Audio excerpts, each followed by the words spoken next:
Now, they come armed to the teeth with some of the most sophisticated weapons available, and they leave behind anguish, torment, displacement, and death. The latest attack in the Yelewata community in Benue State has left more than 100 people dead, dozens wounded, and thousands displaced. And the sheer horror and gruesomeness of it all has sent ripples across Nigeria and the world, and even to the Vatican, where the Pope has sought to intercede with prayers. President Tinubu has sent in teams of intelligence officers, police, and the army. But so far, questions remain unanswered. What is behind these massacres? Is it the clashes between farmers and herders over dwindling pasture in a state ravaged by climate change, illegal mining, and land grabs? Or is it something more sinister, menacing, forbidding, and evil, as some observers have suggested? What are the proven motives for these attacks? And why do the number of assaults keep growing in frequency, even when the police and the army are engaging the attackers full on and regularly? Well, for more on this, I'm joined now on the line from Makurdi by the governor of Benue State, Father Hyacinth Alia. Governor, thank you very much indeed for joining us. And first of all, you have our deepest sympathies for the horrors that have been unleashed on your state. I expect you're still in shock as a result, but do you know how many people have been killed? Guys, thank you so very much and good evening. Again, my heart goes out to the victims of this insane carnage. We don't have any necessity for such a bloodbath. And when it happens, too many things come to play. Even hope itself seems to look bleak.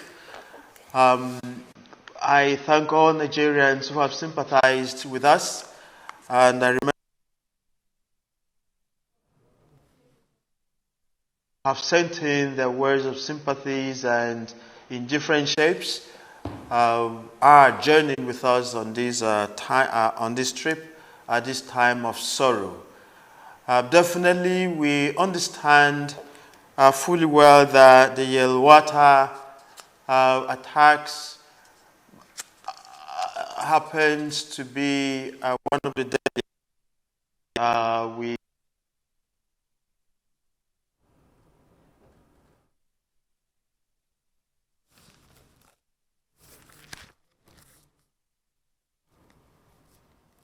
Of 59. So from 59 this afternoon, it's moved all the way to 120 corpses were buried. 18 are yet to be buried. 2 are in the morgue. 4 more bodies were found in the bushes, and quite a number of burnt bodies in different rooms within the community are turned into ashes, and we cannot even recognize them.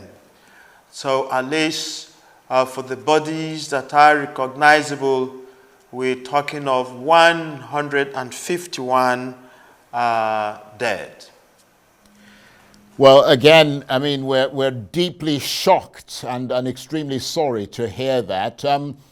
Do you know at this point, without any doubt, who has carried out these attacks or who has been carrying them out? Because, I mean, this is not the first time, is it? No, it's not the first time, Charles. Let me build a context to this.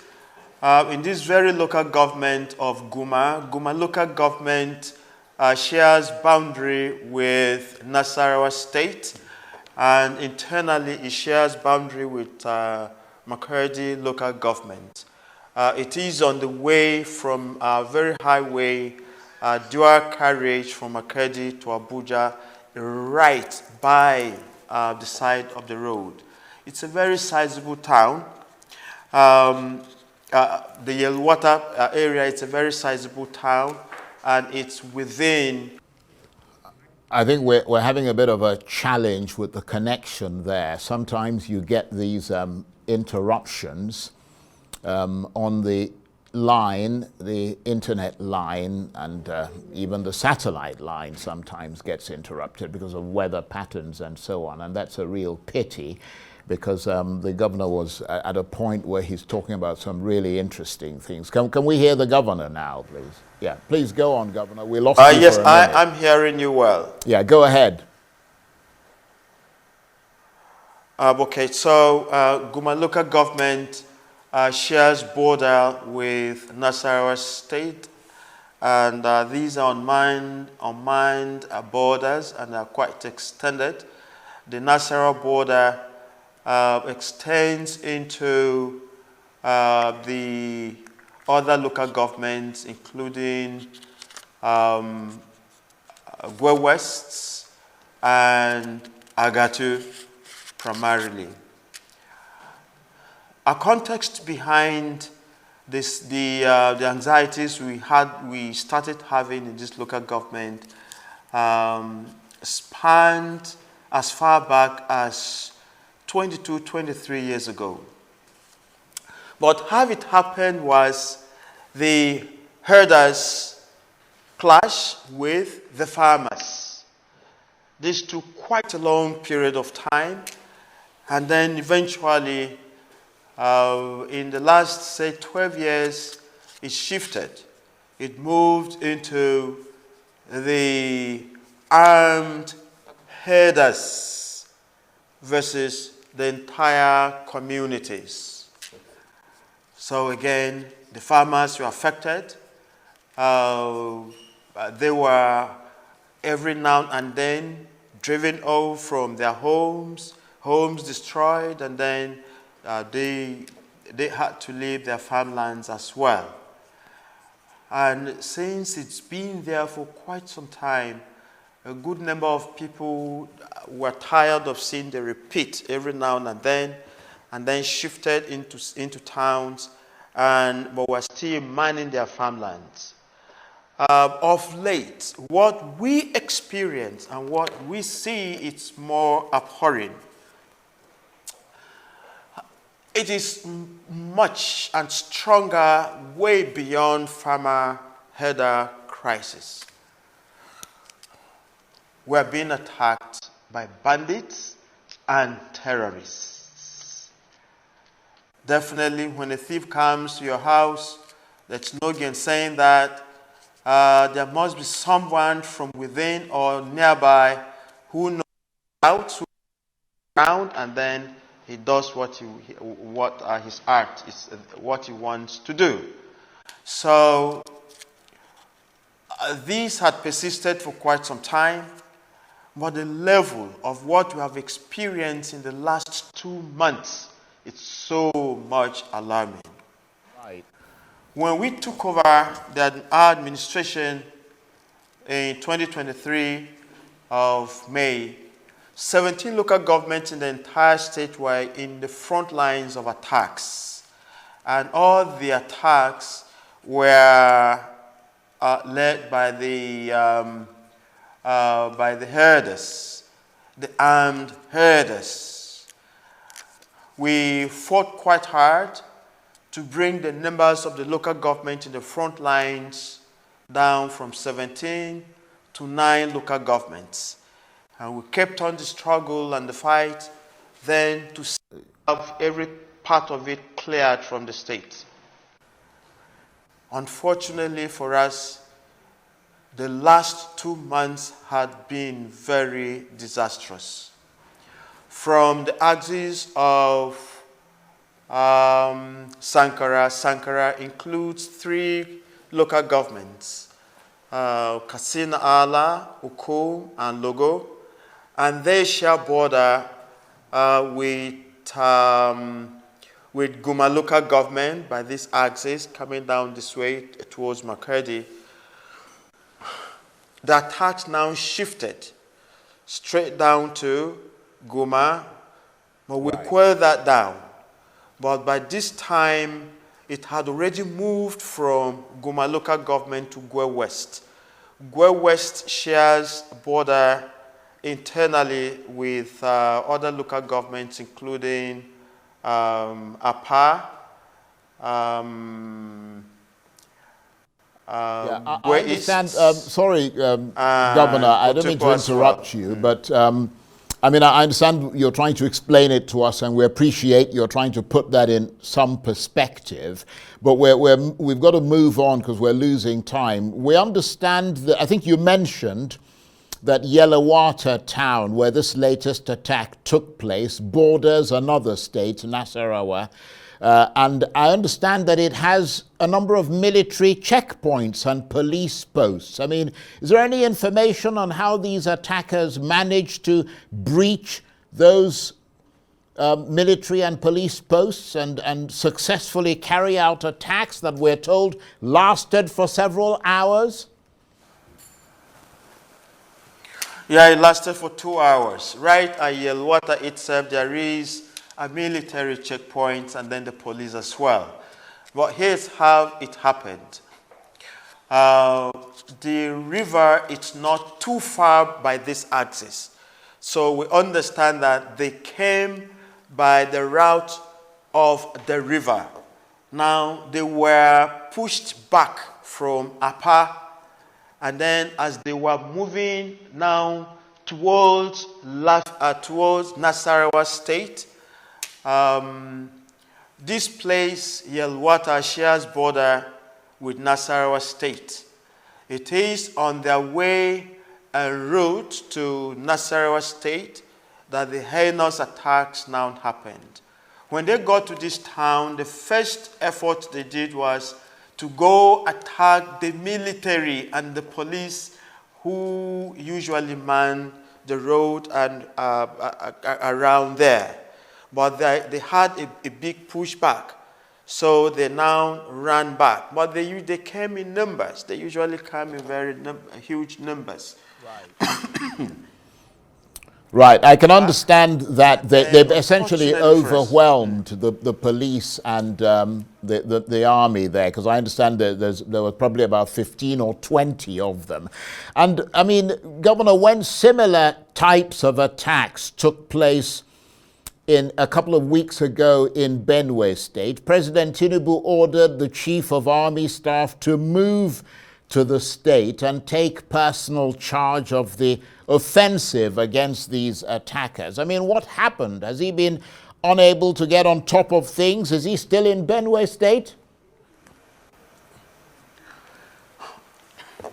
When the pronouncement was made by our president, very promptly we had the visitation by the Chief of Army Staff, and his visit was quite effective too. 3 mobile units were shifted to Benue State, and their deployment was made to various parts of the local government in the front lines of the attacks.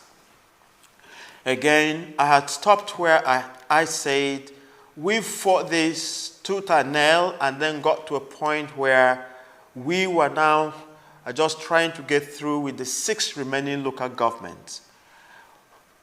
Where the attacks had happened was in Sankara axis.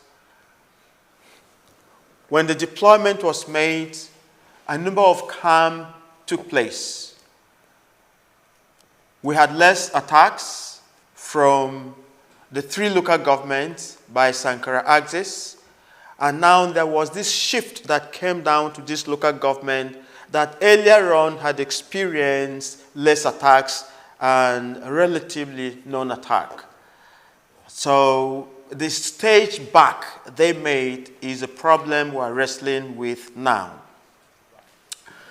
The 3 separate units that came to town contributed so immensely. But that was not the only contribution that the President Tinubu ordered to come down to Benue. The increase in the manpower and also a number of other logistics had accompanied the military, and it was of tremendous support. Before this time, the federal government had been supporting too.